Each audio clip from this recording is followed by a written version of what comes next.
they offered me this deal which I rejected because what they proposed was a no contendere and then they would let me off. But I was afraid that that would compromise my green card application. I told the woman candidly that my problem was that I was very happy, with any solution that they proposed, but that it had to be one that would not prejudice my status in the United States, and in particular my application for the right of residency. She went back to consult with her colleague and came back immediately and said, well, we'll drop all charges.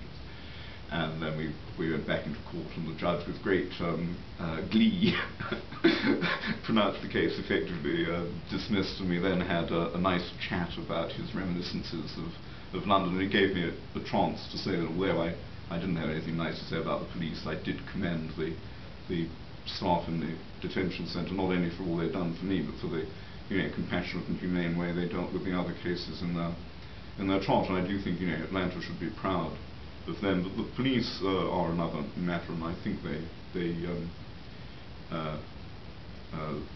are, perhaps the best way to put it is to say that the police whom I met were prone to an excess of zeal. But I don't repine, because although it was a terrible experience whilst it lasted, it had two great positive effects. One is, it was actually a fantastic experience going into that detention centre and spending time with these miserable wretches of the earth, really. And I feel I've learnt more from this than I would have learnt from my colleagues if I'd been sitting in important sessions of the American Historical Association conference that afternoon. And the second great consequence is that I now seem to be cast in the minds of many of our colleagues a sort of combination of Rambo, because it took 5 cops to pin me to the ground, and Perry Mason, because my eloquence obtained my immediate release from durance in the state of Georgia. So I don't know. On balance, it was a great experience. So that doesn't mean that I recommend it to others. Are you going to sue? Oh no.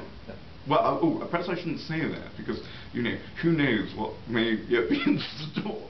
But it's certainly not my wish or intention. I'm not litigious. I occupy a chair at Tufts University, which is a chair of Spanish history primarily, and in Spain we have an old saying, pleitos tengas y los ganes. May you have lawsuits and win them, and that's the gypsy's curse, because the misery of winning a lawsuit is no better than the misery of losing one, because whichever end you're on, it's a miserable business. Now, I absolutely didn't want and don't want to do that. But I believe the association is thinking of lodging with the city of Atlanta some kind of protest. John Coatsworth proposed that they should be asked for an apology, but I think that it would be helpful to future convention delegates in Atlanta if the association suggested to the city that they should try and restrain the zeal of the police. And above all, as I said to the young officer who arrested me, who at the conclusion of the proceedings in court, whose hand I shook, and as we left the court together, I told him that I thought, when he found himself dealing in future particularly with visitors to the city, particularly with foreigners, to make allowance for the fact that they might not fully understand what is going on, and would need even more courtesy and understanding and comprehension than other citizens. Thank you.